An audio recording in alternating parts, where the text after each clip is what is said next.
Good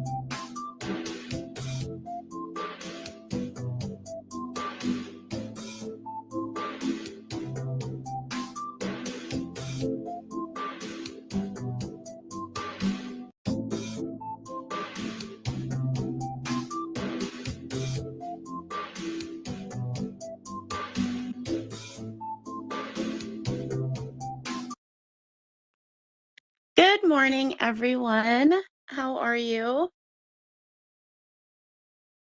Good morning. Good morning. Good morning. How are you doing this morning, Calais? Doing good. How are you? Oh, it's been a busy morning. I've been running since about 5 o'clock this morning already. We got a lot going on this weekend. Young Democrats Convention is today. I'm sure we'll talk about that in a little bit. They're having a big event in Crawford County in Van Buren. Get Loud Arkansas, Emerge, Rural Caucus, Capes. There's going to be several people there tonight. So there's a lot going on today. Awesome. Yeah, I did put in the chat a link to the Young Democrats State Convention information. I'm excited about that. Looks like it's going to be a lot of fun. Are you going to get a chance to join us today? I don't think I will be able to, unfortunately, but I will be excited to hear about it. Yeah, Kenny Grand and I are going to talk to him at 1 today about the Rural Caucus and the Progressive Caucus and the Capes Coalition. Awesome. And I know we're going to talk a little bit about Capes later today because you guys have some exciting events coming up soon. I'm excited about that. But we have Lou Reed, we have Caitlin Oxford, and we have Sherry Main joining us this morning from Fayetteville. Good morning, everyone. Good morning. Good morning. Morning. Thank you for joining us. Oh, yes, this is Lou Reed Sharp, but it's also Leah Garrett and Sherry Mains. We're all on the same phone. Hi, Leah. We got a pretty good crowd up there in Fayetteville today. We do. Is Caitlin on the call? Yes, She ma'am. is. Okay, great.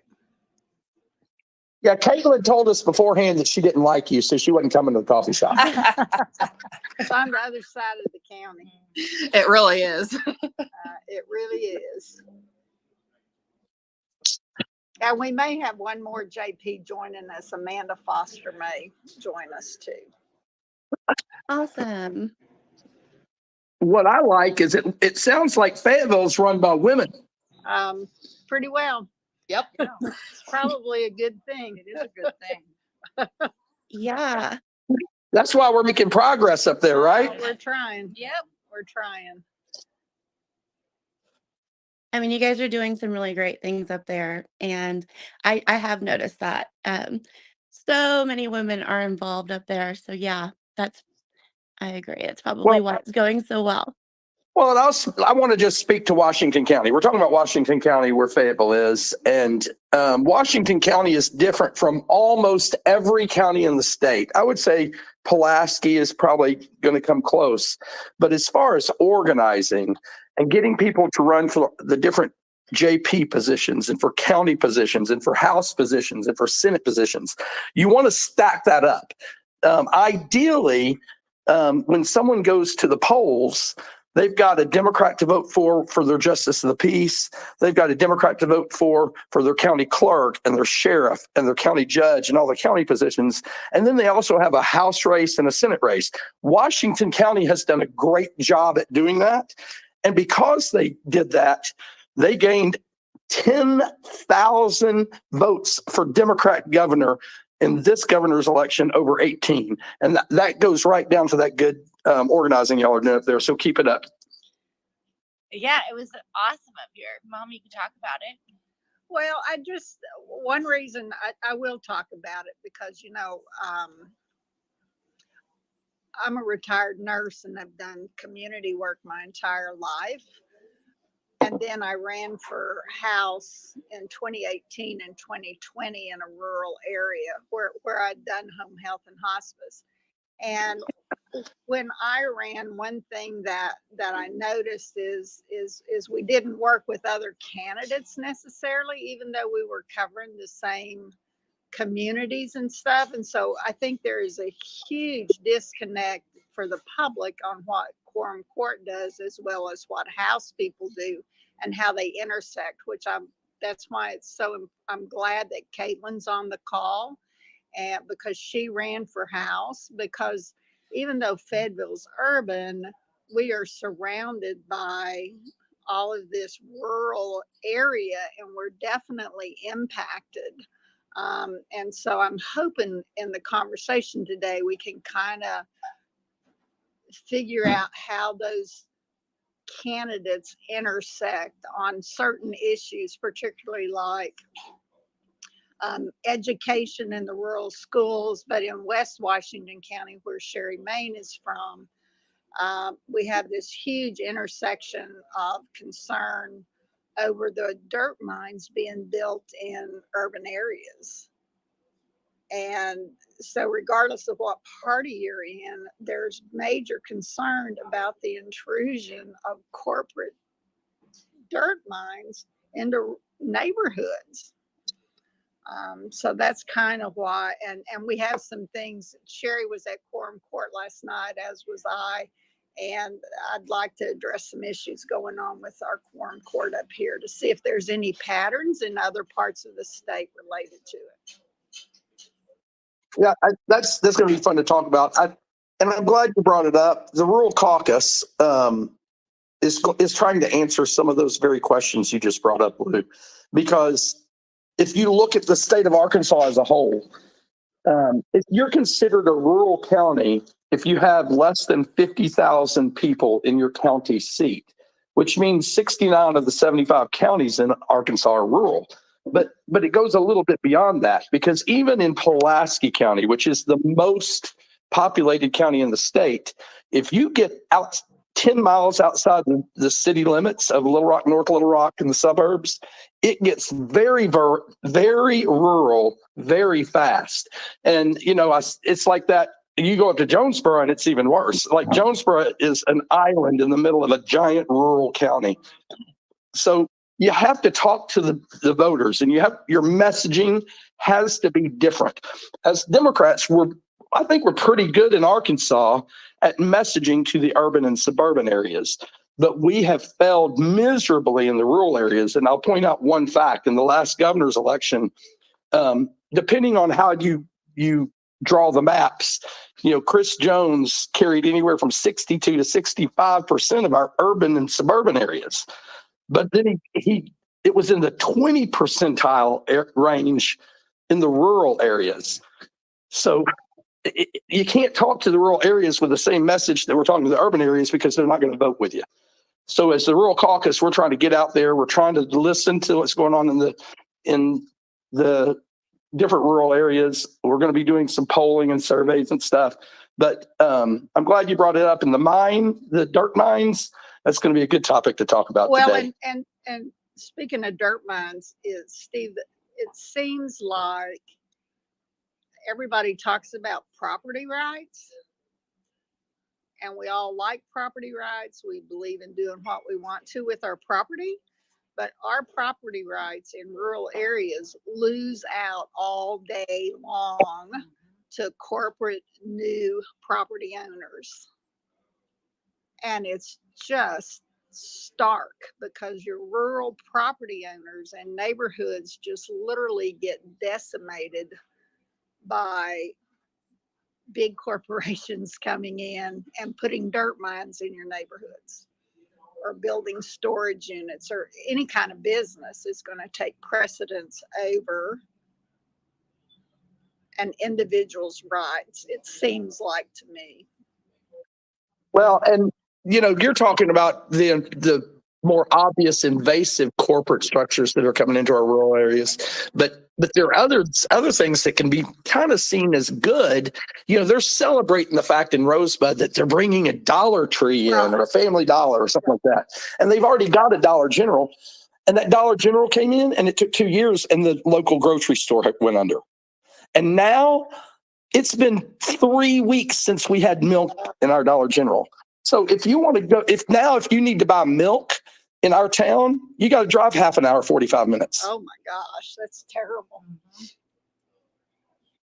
You know, and that's what happens when we allow some of this corporate structure to come into our rural areas. We have no voice on our quorum court because we are in the super minority on the quorum court. So we only have 4 Democrats out of 15. So we can't even get a second to get something discussed. Sherry, you went to the meeting last night. Yes, I did. Sherry. What happened? Well, you only get 3 minutes during public comment. And so you have to use your 3 minutes wisely or you're shut down. I have been numerous times. But mostly they don't listen. They don't care. They sit, just, tolerate you, but they're not swinging in one ear and out the other. And the 4 Democrats that are on the quorum court are very, they have very good listening skills. They're empathetic. The other ones, you just may as well talk to the wall. And they all vote with the party. So you can't get anything passed on the current quorum court. I mean, if they're not for it, they're against it. So it's pretty sad. Well, if it's anything like the White County Quorum Court, they have all the decisions completely made before they ever walk in the room. And in White County, they've got 13 Republicans out of 13, and they go in and they don't even have discussions publicly. They just bring things up, hit the hammer, pass it, move on. And there's no one to even challenge it in White County. And if you try to run for JP in White County, they pull all the resources from all the districts just to beat the ones that run. We got to fix this. Definitely. I mean, it needs to be fixed because you're just shut down. I mean, their way or the highway is pretty much the way their mentality is. So we have 4 JP seats that lost by less than 400 votes, and so they're, and so we're trying to find those issues like the dirt mine that you can pull Republicans that will vote with you on the dirt mine and vote down and up ballot. The same as with over in Caitlin's area, the school teachers are from all kinds of parties, but you've got rural schools that are at risk of closing. And Caitlin can better address that than I can. Yes, I have 3 rural public schools in my district: Elkins, Mulberry Pleasant View, and Mountainburg. Mountainburg and Mulberry Pleasant View are in danger of closing. Mulberry Pleasant View is already consolidated back in 2003, 2004. We lost Winslow in that same time frame because they didn't have enough students to keep it open. I think Elkins will do okay, but the problem is the state only pays for this raise for the teachers for 2 years. And then the schools have to come up with it. They don't have the tax base for that. And the teachers are going to leave. I mean, it's just a sad situation. The schools are going to close or get taken over. Yeah, I want to. You bring something up. They provided funding for the teacher pay for 2 years, and if you look at how this thing is written, the only people that are going to benefit from the vouchers in the first 2 years are the students that are already in the private sector. Like nobody in the public sector is going to get a voucher for 4 years, yet they don't have funding past 2 years. No. And Oliva, when they asked him, he specifically said, we're going to leave it up to the local communities, which means that they're coming into these Rosebud. I'll use it as an example. We've got a school district there in Rosebud, and they're going to raise all of those teacher pay. And in 3 years, we have to pass a millage. If we don't pass a millage, we're not in compliance. Right. We have to start cutting programs. And when we start cutting programs, students jump ship. You can't have a school choice program when you're having to cut all of the programs that you have. And I'm angry, but I just need to make sure that everybody that can hear my voice understands. Marvel Lane School District was just taken over for state control. And it's going up to the highest bidder. What's going to end up happening is you're going to have a charter school out of Pine Bluff that takes over the school system. But here's what people don't understand. And the Department of Education is saying, oh, Learns is great. It saved the school district. No, it didn't. No. What is going to happen is you're going to go from a public school system that we've spent 150 years curating institutional knowledge about how to make education better for our students. And we've set standards and we've had programs that we've tested and tried. We make sure that children with disabilities get equal opportunity to learn. We make sure that we have programs for special needs. And they're going to come in and take it over with a school that has no regulations. They don't even have to have certified teachers. They don't have to keep a $50,000 minimum standard. Their students don't have to do the $75 minimum volunteer. All of the regulations and stuff that we say is needed to make a good public education system, they say the charter schools don't have to do it. How in the world can they say that that school provides a better education than what we've already been working to set regulation and standards for? But that's not even the worst part, y'all. That school district no longer has a school board. Nope. The parents have no say in what happens to their school curriculum. That charter school can teach anything they want to teach, and the parents have no say in it. But They're taking the the local Republicans control passed away this from them. saying it's going to be parents' rights. Nope, it takes away parents' rights. That's Every right. single one of them. So, So we need to wake up and make sure people understand how dangerous this is. well, I'm glad you brought up the 75 hours of community service as well, because in these rural areas, there's nowhere for these kids to go to have this community service. So how are they going to graduate high school if they can't get somewhere to actually provide this community service that they have to have credit for? And they haven't made Well, the rules on, Republicans say they can work for local small businesses. Right. And I think that's free child labor. Yeah, exactly. So it's just a big mess. Y'all, there are signs popping up all over the state that says that there's a different wage if you are between 13 and 16 than if you're between 16 and 20. Yep. They're literally lowering the pay for children. That's what we've been fighting and closing down factories in China for the last 15 years. And now it's coming to Arkansas.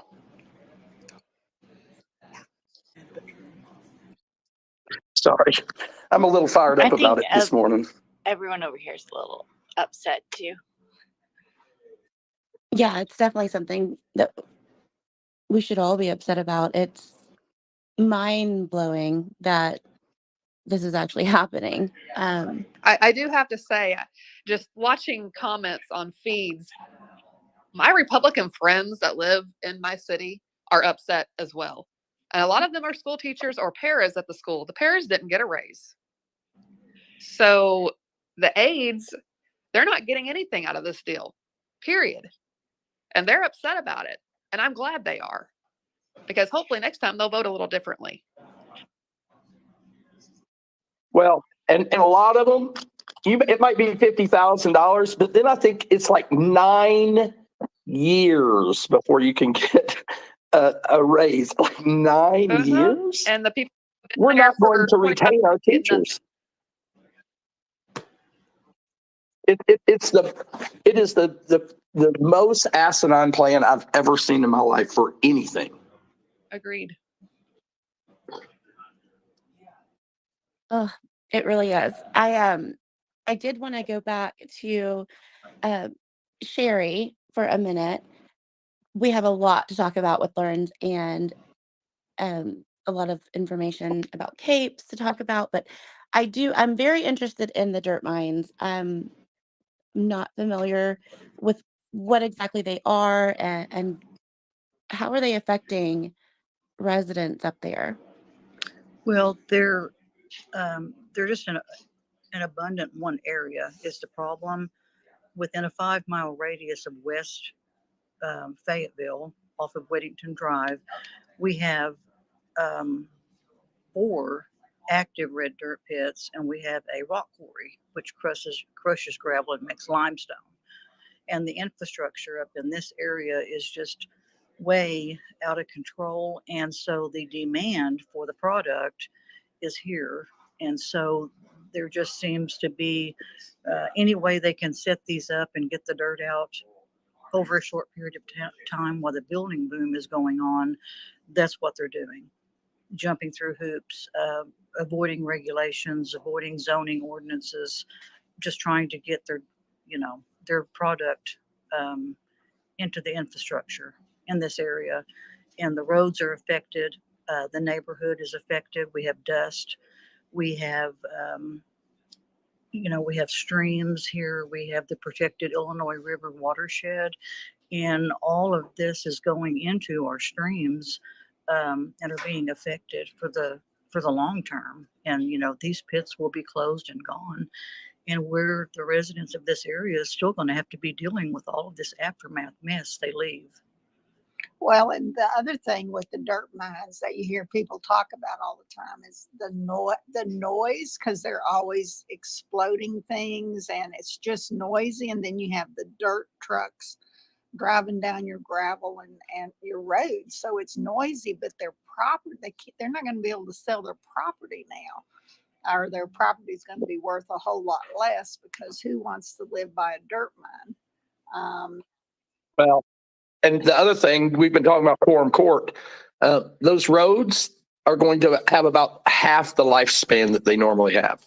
Oh, exactly. And the roads are breaking down. Even the state highway is breaking down from all of the truck traffic. I mean, it is just horrendous, the truck traffic we have in West Fayetteville, the dump trucks, the rocks falling from the trucks because they're supposed to be tarped. Some are, some aren't, but there's no regulations. And you just have to, stay your distance behind a truck and avoid getting hit by a rock. And even if you do, you still lose a windshield every once in a while. Exactly. And it's your fault. And you replace the windshield. There's no recourse to anything. Well, in one of the dirt mines that's operating still, and there was testimony last night, their permits were denied, right? But they're still operating. Exactly. Right. So nobody's following the rules. No. And ADEQ does the rules, a lot of them. Well, but the ADEQ in Little Rock is only, they're just driven on complaints. And so they don't really go and inspect and monitor these rock quarries and red dirt pits for compliance. The county doesn't monitor them for compliance. And so they're pretty much just acting however they want to act, whether they want to go by the rules or not. And our county judge, our county chief of staff, our county attorney, I think just hold hands with these places and give them their blessing. If their cup didn't pass, it's usually on appeal or it's in litigation. And so the time is now, and they need to get their red dirt sold or their limestone sold. And so they just act accordingly. Rules don't mean anything to a lot of these corporate companies. They'd rather just pay the penalties than go by the rules. And so it's just kind of like the wild, wild west out here. And the residents don't really have any recourse. I've lived in this area for 50 years, and this has been going on in some degree. But now, it is just crazy now. The traffic, the dust, and we are in a rural community. A lot of these roads are dirt, and you have to follow these dump trucks down these roads and not only avoid rocks, but avoid all the dust and and the limestone and the blasting. That is a whole nother thing together, because I got a call and they're going to blast today. They're going to have 2 blasts at the Farmington quarry. And when they do blast, all the surrounding neighbors within a 5-mile radius, I would say, feel the effect of these blasts to some degree. And there's no, who do they call? What do they do? And I'm trying to educate people into that area, but we feel there's no help out there for us because our own county government does not stand up for us. And that's a sad thing. It really is. You know, 30 to 50 years ago, if something like this would have been happening, the community was better at coming together, protesting it, having their voice heard, getting around things. You know, like when I was in high school and college, and even before that, people would get active when they were against things or when things were coming in or corporations were coming in. I remember it. And that just kind of went away. That's what we need to get going again with the Rural Caucus. We're trying to get people around our local issues again and not get tied up on federal issues and things that don't even affect your quorum court. I love when people are running for JP and they're like, I'm pro-life and I am pro Second Amendment gun. And I'm like, that has nothing to do with quorum court. Quit confusing people. But we need to get active and protest some of these things. And Calais, we've been talking about the mines in the Rural Caucus. That's why we were excited to talk today. And we've got a wind farm that they're talking about building up out in Eureka Springs, which is going to cause all kinds of problems. And we need to all come together and support our communities and fight these corporate takeover problems. But Steve, one thing I want to add is though, even when we've got to approach it also a little differently somehow, and I don't know the solution to it, but even when you have 30 people show up together to discuss some of these issues, they're shut out of the conversation except for that 12 minutes that they are allowed at quorum court. So they have no voice. That's why we've got to find some way to fight it in the media, fight it in social media, fight it with phone banks and door to door. We got to find, you're right. We have to find different solutions that can put pressure politically on them outside of just that 12 minutes in the quorum court. Yeah, I love the idea of phone banking or text banking and just informing residents more about it and, getting a group together. Are there any environmental groups in the area or maybe not even in the area that have come in? Yes, And they have. We've had one of the dirt mines had professors and geologists and all these people come in and testify, and their permit actually was denied, approved, and denied again. And that owner took them to the Supreme Court, so they're still operating. Yeah, They don't care. that's the current one that's operating. I mean, Right. and they're in litigation They're right in now in litigation, Supreme yeah. Court. And you'll have a packed courthouse, so that activism hasn't necessarily been effective because they're still operating. Right, because we don't have any compliance and we don't have, there's rules, but there's no one to enforce the rules. And, if you don't enforce the rules, why have rules? And the rules are for everyone to be treated equally and the same, and they're not. It depends on the corporation, who they are, whether they get their hands slapped or whether they get to run their red dirt out. And that is not right. And I have been very adamant to speak at the quorum court during my time allowed and voice all the concerns of the neighbors in this area. And, running for a candidate for JP opened my eyes a lot for the political movement in this area. And people just don't know what a JP is, or they don't know what the quorum court is. They don't know who to call to complain. And so I'm trying to educate people in that area. And we do have alliances in this area that have formed to try to stop the quarry, to try to stop the red dirt pits. But again, most of these are in litigation and it continues to take money for lawyers. I know I was in a lawsuit with one of them, and it's a just continuous thing. If you don't have enough people to put the money up for the attorney, you just have to go in and see how far you want to go. And that's kind of where we're at. Everybody takes issue with it, but we need a voice on the quorum court in our favor in this area, and we don't have it. So that's the problem. Well, and the other thing how it kind of ties in too, because the county judge appoints to the commissions and the various committees. So the current judge has appointed to the planning board, the county planning board, people that are going to approve all of these developments out in the rural communities because we're growing. So the first thing is getting through a CUP at the planning board, and now the planning board is stacked against us, basically. Mhm. Right. I mean, and people feel, why go? Why go speak? Why go and take my 3 minutes of time?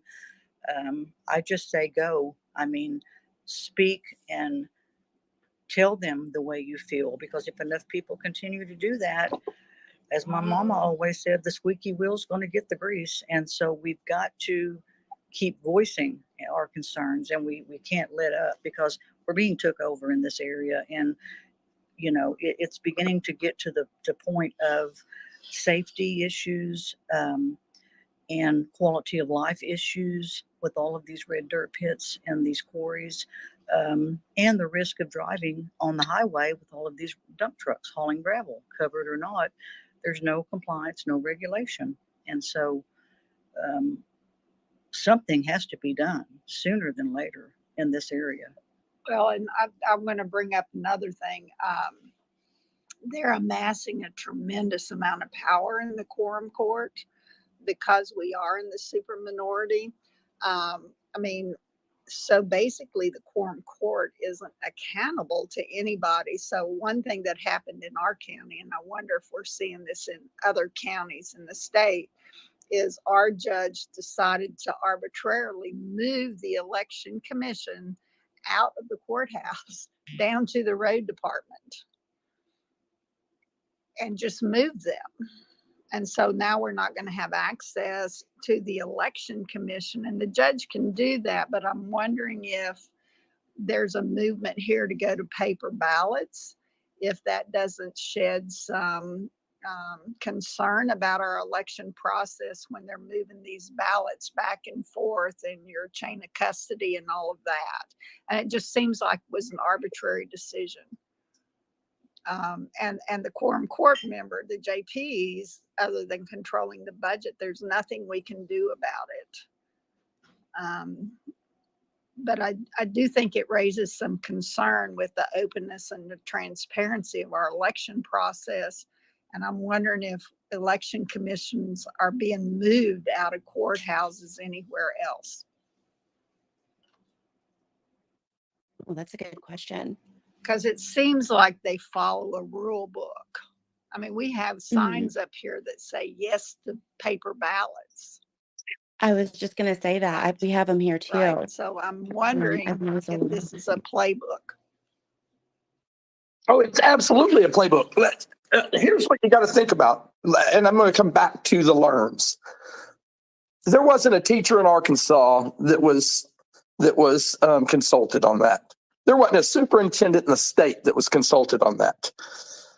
That was literally taken from multiple bills across the state, and they cut and pasted all the different things they like from the other bills and put them into one.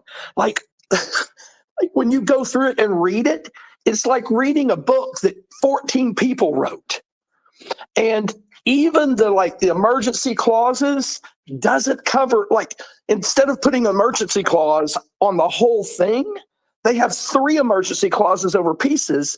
So if you laid it all out and put where the emergency clauses fall, there are literally parts of this bill that aren't covered by the emergency clause, which means technically part of the bill is in place now, but part of the bill doesn't go into place until July 30th. It is all convoluted. So it's no different. That's their playbook. There's literally a group out of Washington and Florida that is pumping these bills into our state. And the Republicans ran, when they were going against the ballot initiative, it's stop outside influences from taking over our state. And they're the ones that's doing it. They're the ones that's bringing in all of these bills from Florida that that literally our representatives haven't seen before they put it on the floor to vote. Well, I think we need to keep It's an eye on ridiculous. the paper ballot thing and what they're doing with the election commissioners. Oh, yeah. It's a takeover. Uh, And if we do not, as Democrats and independents, stand up and start organizing, we're going to find ourselves in an even worse place 2 years from now.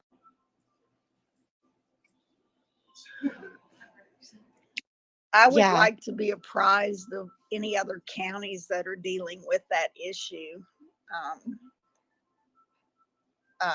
Moving forward, if anybody's aware of it in Arkansas. We'll keep our eye out. Yeah, I would have to, at the last meeting, I went to Lone Oak County meeting 2 weeks ago.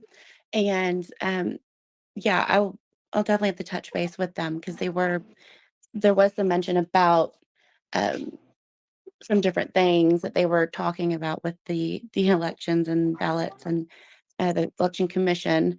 I don't want to give any, bad information. So I'll definitely like touch base with her and then get with you Okay. about that. But you're right. I definitely think this is something that the way that all these other previous things have happened, it's something coming out from the outside of the state, and it's all from a playbook that they're implementing across the country. Okay. Thank you. But do y'all know what that means? We've all got to get together and make our own plan, and we've got to set out to implement it, and then we've got to go get all of our players to join our movement, and we got to fix this. This is a Jeffersonian democracy.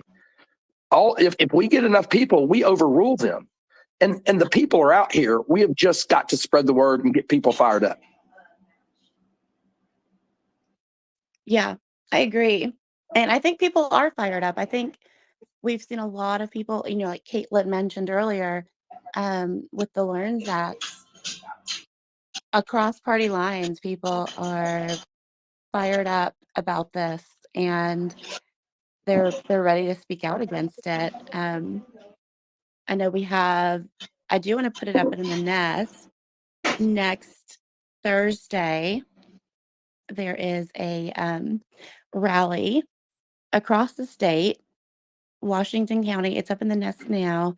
Washington counties will be at the Washington County Courthouse, and Leah is putting that one together.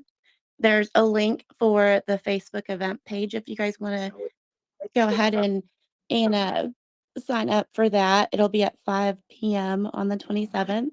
And please share on your Facebook page. Yes. Steve, if you want to talk more about. No, go ahead. You're doing good. Well, you have more information. I don't remember all of the locations because it'll be all over the state on the 27th. So here's how it's going to go down. We're going to be located it's on the square in Fayetteville, right, Leah?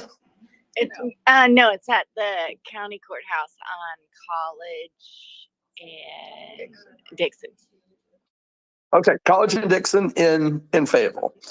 We are also going to be in Northeast Arkansas in Jonesboro. We're going to be in Southeast Arkansas at Pine Bluff. Southwest Arkansas, we're going to be in Arkadelphia. Central Arkansas, we're going to be in Little Rock at the Capitol. We're also going to be at Fort Smith. We're going to be at Searcy, and we'll know today for sure not West Memphis. But we're going to start all festivities across the state at 5 o'clock. We need y'all's help. We're going to have places set up in these locations where people can register to vote. We have places where people can sign up for their local county party. We need the county party there, sign in new Democrats up. We're going to have education tents educating about the Learns Act. We're going to be signing people up for volunteers. And then if we can get the Attorney General to approve this thing, we'll be collecting signatures. But I have a feeling he's going to play political games with it and sit on it till the very last minute and reject it and sit on it for another 10 days. but we're gonna still play their games, but we're gonna beat them at it. But then at 6 o'clock, we're gonna have speakers start across the state, and we're going to be talking about the impact of LEARNs and how it's going to impact our schools and our education system. And we're going to rally people and explain to them the veto referendum process. And then we're going to go out en masse and start building a volunteer army. I love that. I love it so much. And I love that you guys are doing it at different locations. Are you still accepting volunteers if they don't have a location that's close by if they wanted to host it? Or Yeah, we would. If somebody wants to do their own, we're not going to stop them. It's getting a little late in the game for us to get involved in plan things. We need to stay focused on the 8 that we're working on. But if Hope in Hempstead County wants to have a rally, if Texarkana wants to have a rally, and El Dorado and Deshay County, if everybody wants to have their own, I say get your 100 people out, get your 50 people out, go out there and protest, make homemade signs. We need like cardboard signs and noisemakers, and let's just show the state of Arkansas we do not want this. So, everybody hears me say it. I say it over and over, and I hope it gets into people's heads. We hire the legislators to do a job for us. We all work every day. We all have regular jobs. We can't have a 3-month part-time job that pays $50,000. So we hired them to do it. But they go up there representing us. They're not up there to represent Sarah Sanders. They're not up there to represent the General Assembly. They're not up there to represent lobbyists and special interests. They're up there to represent us. And before this LEARNs Act was thrust on us and passed into law, there was protests all over the state. We were listening to people. People were coming to town halls. Republicans, moderates, Democrats, everybody was speaking. They could have held public hearings for 2 weeks and we would have filled the courthouse or the state house up. They shut us down. They forced it down our throat. They did not listen to their constituents. Well, that means that we get to decide what happens now. And we're going to run a veto on them, and then we're going to vote them out of office. And we need everybody that can hear my voice to remember that and to join our forces and register to vote if you're not registered, and vote if you haven't been voting. It is the most important election in our lifetime. I agree. I agree so much. Caitlin, you had mentioned the LEARNs Act earlier and what you were seeing there with school districts and some that had consolidated previously and some that are at risk of being consolidated now. What is the general consensus that you're getting from people up there? They're scared. They're afraid of losing their schools because, like Winslow, the town pretty much almost died. They won't have their town anymore. The schools are the heart of the town in the rural districts. And the teachers are just frustrated beyond all belief because they're not getting paid enough. Even with this, it doesn't help the teachers that have been there forever. $2,000 is not going to help them one way or the other when everybody else starts at 50,000. It's basically a joke. They're laughing through their tears. But yeah, my best friend is a kindergarten teacher, and she's just like, why? Why are they doing this? I'm like, I don't know. I guess we should ask our state rep, who told me, he goes, the votes are there. I didn't realize he co-sponsored the bill. Oh, yeah. gosh. So, and Uh-huh. he's a teacher. That's what in a rural district. So that makes it even worse. Oh, Yeah. So he's been told that this is Y'all- not a good thing. So What about teacher pay? One thing that we're hearing is, if you repeal this, the teachers are going to lose their pay. And we know that the Sanders administration is going to paint this as a group that's against raising the pay. They're already talking about it. They're already saying it. They're going to try to twist our words and say that that's why we're doing this. And there's a lot of the public that's going to listen to that and go, no, we want our teachers to have higher pay. So what are y'all hearing up there the on teachers the are basically pay part telling of to it? shove it because if their school dies, what's the point? right. So the teachers are on board. Well, They would rather have their school open than get a pay raise. especially this way. Yeah, well, because if they close the school, then the charters take over, and we know what they pay charter Mhm. teachers, and they don't even have to have a diploma or a certification. Right. They're certified at all.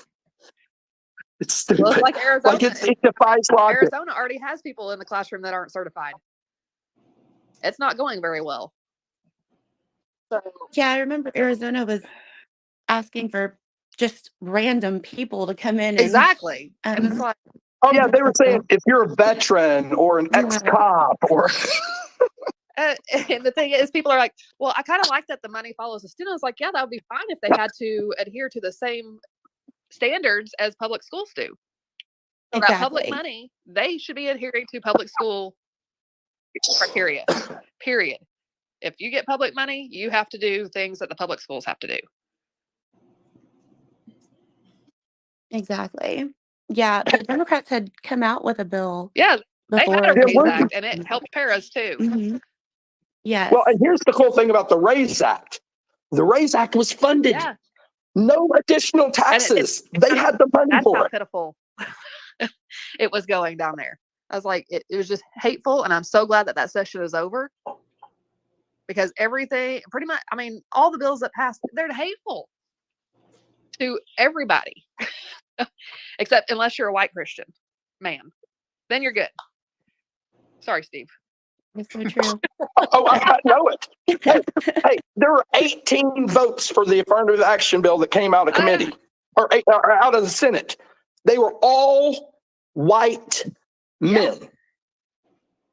And I think it's time that we have a little bit of diversity down there. Well, so here's something that I want to ask y'all. Do y'all know what happens next January? We get to do this again. Yay! Woohoo! And then they have a year to prepare. They didn't have a year to prepare this time. They had 2 months. Imagine what it's going to be when they prepare for a year. Well, what's really sad It's going to be worse next year. is Sarah had been talking about this for 2 years. They've been working on this LEARNS Act for 2 years. And they only gave it to people the day of the committee. And that was just sad. I mean, Chesterfield said it correctly when she's like, people are being discriminated against. Yes, they are. Yeah. And Oh, so what do we do as the state of Arkansas? Well, let's just make it legal to discriminate. yeah, apparently. So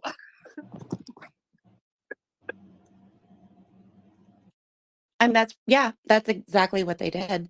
That's exactly what they did. Every one of these bills were targeting somebody. yes. I mean, what do y'all think the legislator looks like to the rest of the world? Okay, let's put a bill on the ballot this year that makes it where 60% of the people, like, let's make it harder to get a bill on the ballot. Yeah. Oh, they voted it down. Damn, what are we going to do? Oh, next year, let's do it again. Oh, damn, they voted it down. Well, we don't care that the people of Arkansas have twice voted this down overwhelmingly.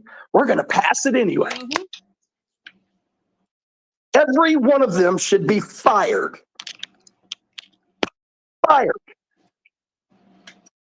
And we intend to do it. If we could get the people out to vote, that would be great. Well, that's our job. Everyone on this call, it's our job.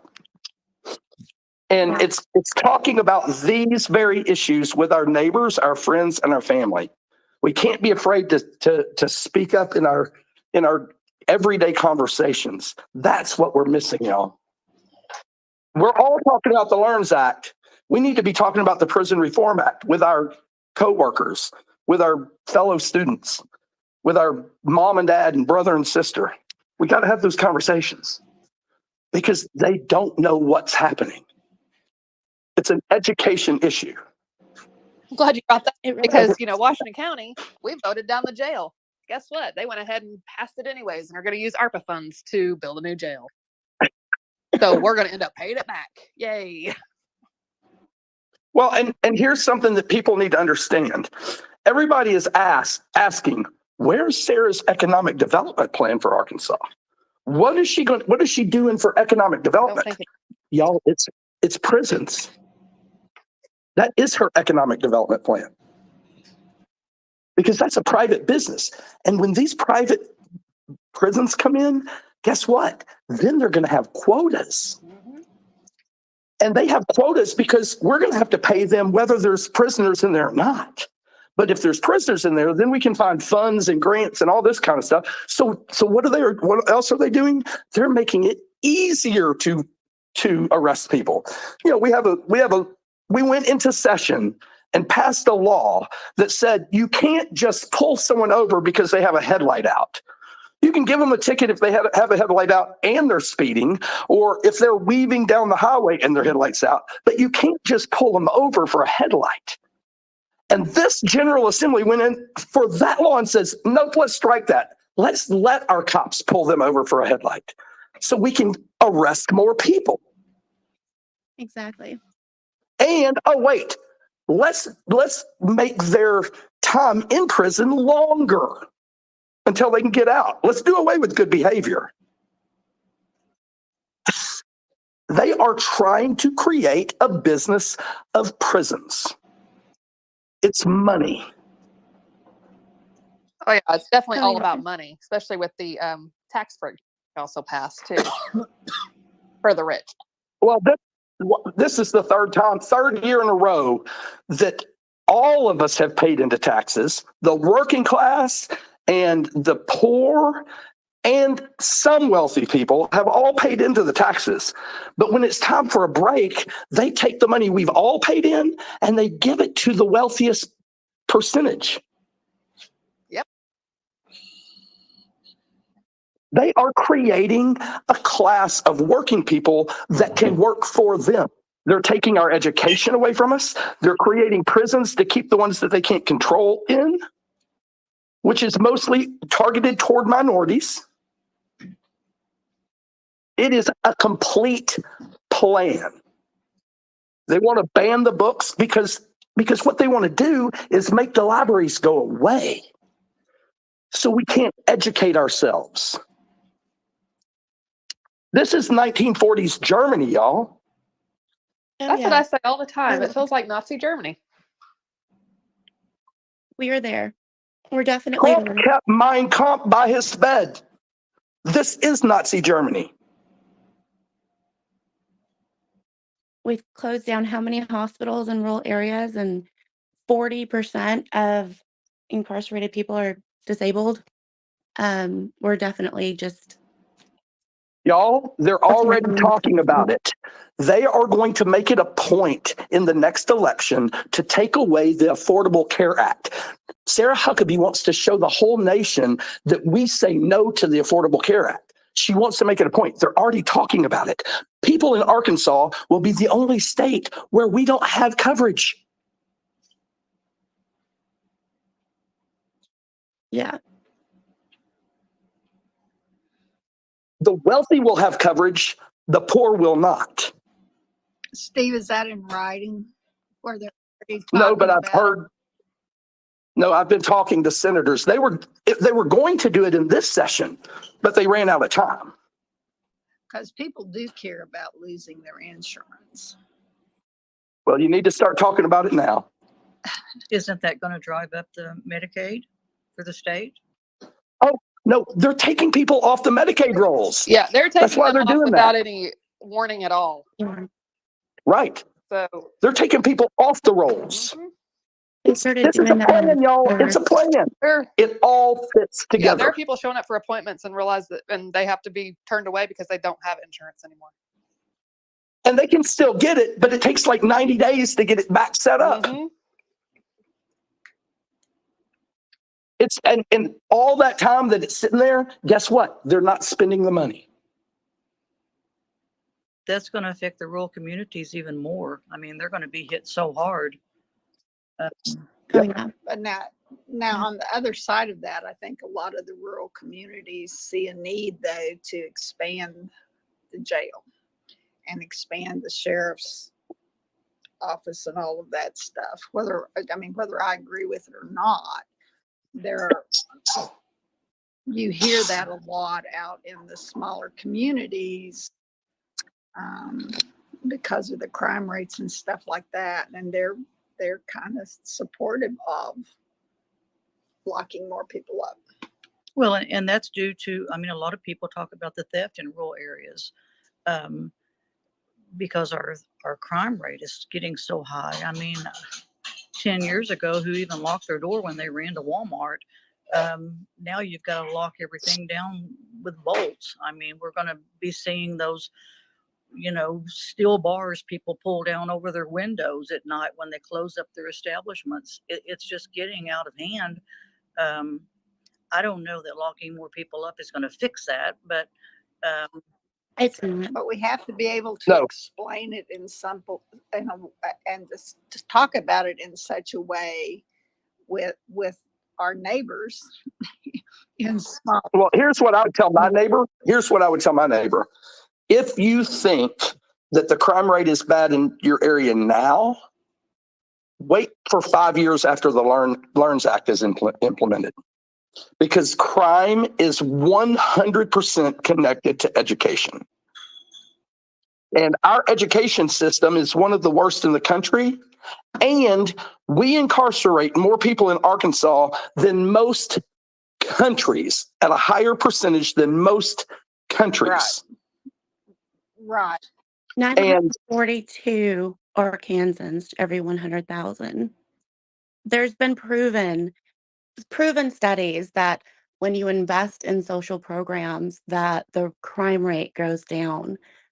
There's And proven studies that locking people up doesn't fix anything. that's But right. we're investing in correctional facilities, and we're criminalizing low-income people. We're criminalizing people with disabilities. We're criminalizing marginalized communities, and not investing in our social programs in our communities. And we're not doing anything to fix the problem. We're creating Lou, a problem. Yes. Lou, here's what I would tell my neighbor. If they truly wanted to fix the crime problem, they'd have taken that $470 million and done something to fix the crime problem. Right. So part of even our plan needs to be the expansion of the mental health courts, the drug courts. which is that's a whole nother subject, Right, because that's how I have to approach it to even discuss it with anybody out in some of the smaller pandemic communities. the pandemic changed our collective mental health, Yeah. changed it.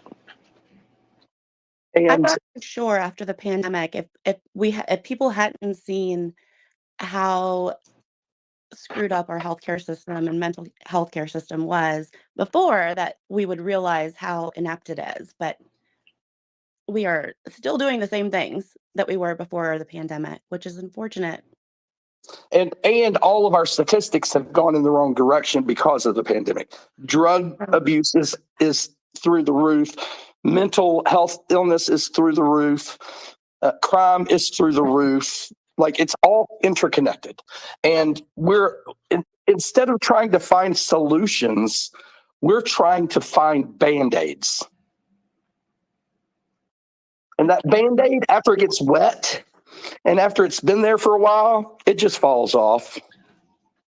And then that wound is just there blazing again. It's the fundamental difference between Democrats and Republicans. So we want to invest in fixing it. They want to privatize it to take care of it. Like, whatever. Well, we are at an hour. I want to give Caitlin and Lou and Sherry and Leah a few minutes to say a few last words before we close out, and then I'm going to just give a couple of quick announcements. Oh, I'll go first. So the Facebook event for the Northwest Arkansas rally, please everyone share it, because I've invited so many people now that I can't make any more invites. So please share it, invite people to it. I'd appreciate it.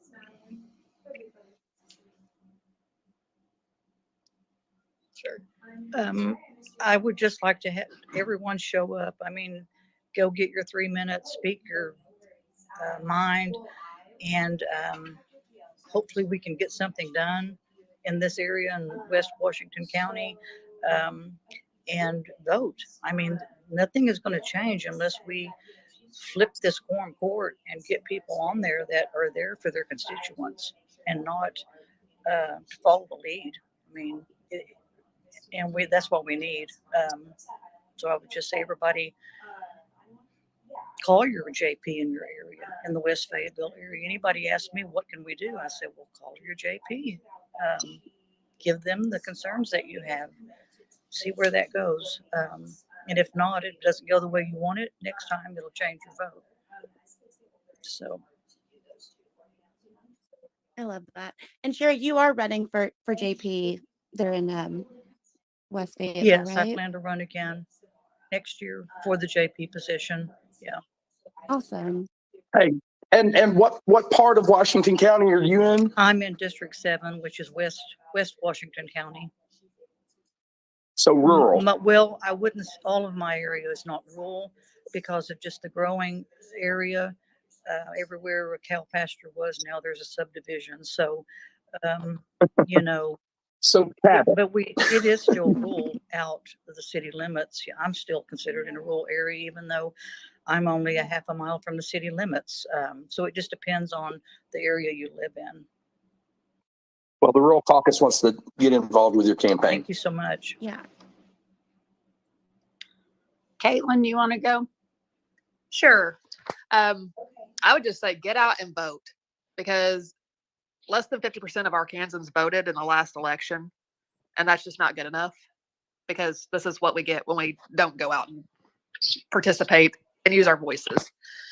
I will be running for House District 25 again, which goes from Sonora all the way to Mulberry Ozark area. It's a long, skinny district, and it's all rural. So support your teachers. That's the other thing I can give. Thank you for having me on today. And of course, Caitlin, you know we want to work with you. We've already Yes, talked. Steve, of course. I would just say that if you're interested, if anybody's interested or you know somebody that you think would be good in any type of public office, the way we did it last time, and I'd like to do it again in Washington County, is literally part of Caitlin's volunteer team are all those JPs under her, right? Yes. So Amanda Foster's in Farmington. She's right under David Whitaker's seat. Sherry Main, the district she's in. Monique Jones is going to run again, I think, for House. That's Robin Lundstrom. But when you are running for a House seat, right, and you have JPs under you, you can coordinate those volunteer teams together and talk about all the candidates that in that area. So like even when you're making phone calls, I mean, one thing I learned when I was on recruiting is I could call people that I had no idea who were, but by golly, I knew who their JP was and I knew who their House district was. It didn't matter what side of the county was. I was in Tawnytown. But people they like to be helped. And so many people just don't know. They have no idea. And they're embarrassed to ask. So we really, really want to be helpful and layer up these campaigns, because we really had a hard time with volunteers and the coordination last time between the upper ballot and the lower ballot. But we had a lot of coordination with your statewide candidates, because they were kind of our rock stars that we pulled in. And that way we were able to introduce the JPs to the community that showed up for the rock stars. So that was kind of how we approached it. So anyone that's running for office, know that you're not alone. We've all run for office now before, and a lot of us are running again, and we're going to help you put together those teams. And we're going to lean on the Rural Caucus to help us do that, because they are very, very nimble and can move rapidly. So you're not going to be alone. We've been around. Oh yeah, get ready for a lot of events. We've been around Events. So, anyway, Because we do need more I love candidates. it. You know, we need candidates so that people have a reason to get out and vote. And we have to call them and talk to them. Hey, y'all, Have to as talk to as 'em. as we're recruiting, let me put something in your ear to think about when recruiting for any position, and not any position, any like legislative position, quorum court, city council, state house. Get teachers to run. We are going to put teachers on the ballot all across the state, and they can run on the Learns Act. They can literally run on this. They can organize around it. They can get all the people they know, which are nonpartisan. Because if we have our teachers run on Learns Act as their main issue, we're going to get crossover votes. Yeah, you are. You are. And so think about that when you're looking for people to run for all your positions, and we will teach the teachers And I what they need to And know. I think also, I think the quorum court's going to be the battleground. So banning these books, those decisions are going to be made at quorum court level in a lot of districts. So your right. quorum court or your justices of peace are fixing to become really critical to teachers and school. So start spreading the word that we're going to teach classes if we have to for these teachers, but we're going to get teachers on the ballot and we're going to all get behind them to win. I've heard that so much, Lou, from so many different people that quorum courts are what we need to be watching out for right now. So I'm glad that I'm really glad that you brought And that up. quorum court goes 12 months a year. It's not a 3-month cycle. It's continuously. You can talk every month on TV to the audience on YouTube up here. Whether you're a candidate or not, you can start creating a voice for yourself. So, I mean, I just think that quorum court, if you want to know, if you have, when you run for office, it's like, well, I don't know what the issues are. Let me tell you, if you don't know what the issues are, go to the quorum court meetings, because everybody under the sun in their neighborhood's showing up, and you'll find out what the issues are in Goshen and Elkins and Weddington. Sorry, I've Thank talked too you. much. And I gotta thank wrap you. it up. No, you are totally fine. Thank you so much for coming this morning. I absolutely love just all the women you guys have in office and all the women that you have organizing up there in Washington County. It's very, very inspiring to me. So I really do appreciate what you all are doing. Thank you for coming this morning. So I did want to give a shout out to the Young Democrats convention tomorrow. There's a link, a Google Doc link in the chat if you guys want to check that out. Today and tomorrow, because I'm speaking at 1:00 today. So I think they're going right now. Okay, so today and tomorrow. Yep. And then today from 11:30 to 1 in Springdale, there is an event from the Arkansas Faith Caucus at Sam's Furniture. They're going to have lunch and talk about all the different things that Seven Hills Homeless Center is doing in the Springdale community. There's the link to the Washington County event for the Capes event on next week on the 27th. That's up in the nest. And thank you all again. I hope you have a great day and thanks for joining us. Hey, thanks, Gail. It was a great coffee with Democrats this morning. Thank you. It was. Thank you. Bye, guys. Bye.